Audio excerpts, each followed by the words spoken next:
Hey everyone, welcome back to Naina Singh motivation. आप सबको मेरा प्रणाम। आज के इस वीडियो में मैं आप सबको बताऊंगी कि राजयोग मेडिटेशन क्या होता है, राजयोग मेडिटेशन किया कैसे जाता है और इसको कौन कौन लोग कर सकते हैं। तो आइए बिना देर के हुए वीडियो को स्टार्ट करते हैं।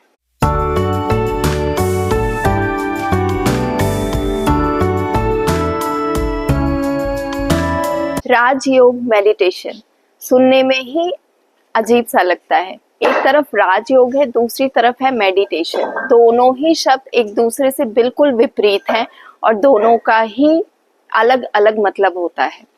ठीक उसी प्रकार ये मेडिटेशन भी जिस अवस्था में किया जाता है ना, वो अवस्था भी एकदम अजीब सी है। ये मेडिटेशन आपको खुली आंखों से अंदर की यात्रा कराता है। अभी तक आप लोगों ने जितने भी मेडिटेशन के बारे में सुना है, उसमें ज़रूरत होती है आपको एकांत की। बंद आंख करके अपने भीतर झांकना होता है, ओमकार का उच्चारण करना होता है और भी बहुत कुछ।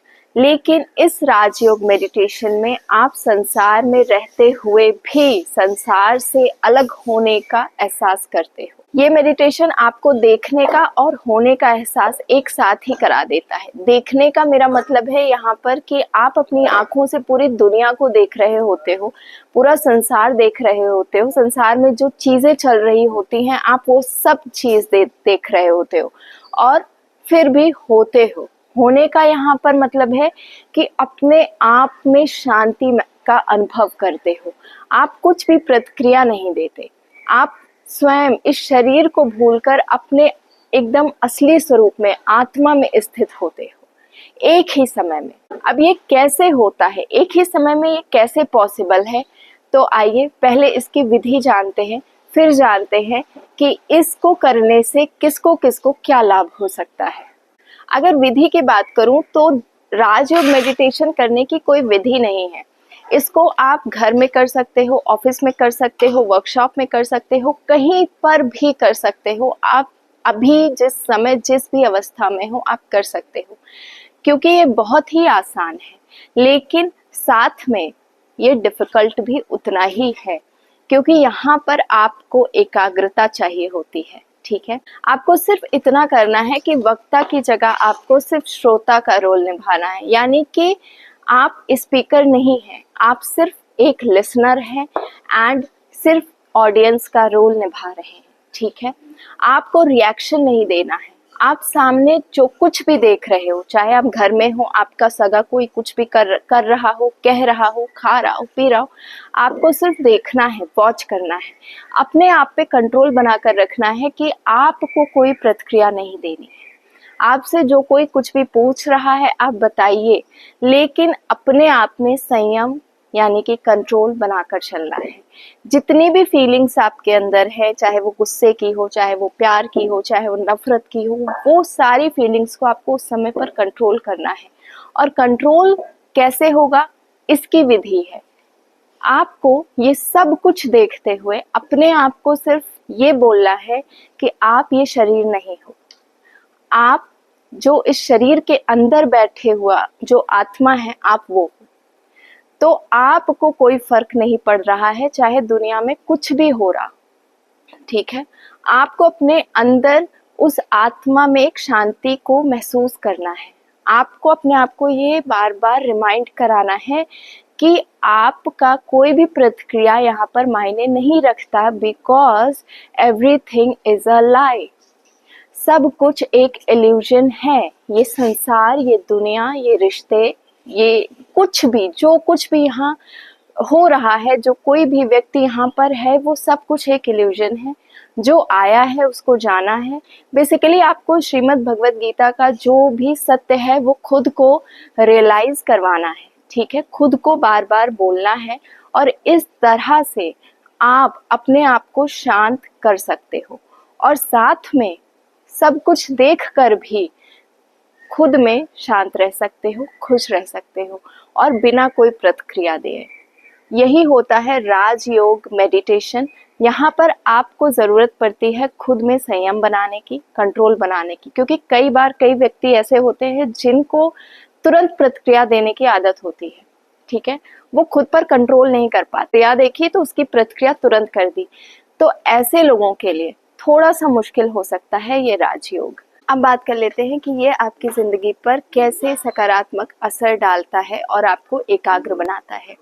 मान लीजिए आप बच्चों के साथ में हैं, कई बार ऐसा होता है कि आप बच्चों के बिहेवियर से बहुत ज़्यादा परेशान हो जाते हैं, उनको डांटते हैं, उनको हर वक्त टोकते हैं, तो कहीं ना कहीं बच्चों में भी ये मानसिक चीज़ें बैठ जाती हैं कि मुझे स्वीकारा नहीं जा रहा है या मेरे किसी काम को नहीं स्वीकारा जा रहा है। इससे आगे चल के ये चीज़ें कई बार बच्चों में देखने को मिलती हैं कि उनमें चिड़चिड़ा स्वभाव हो जाता है और कई बार वो आपे से बाहर हो जाते हैं। उन्हें लगता है कि घर में तो उनकी सुनी ही नहीं जाती है।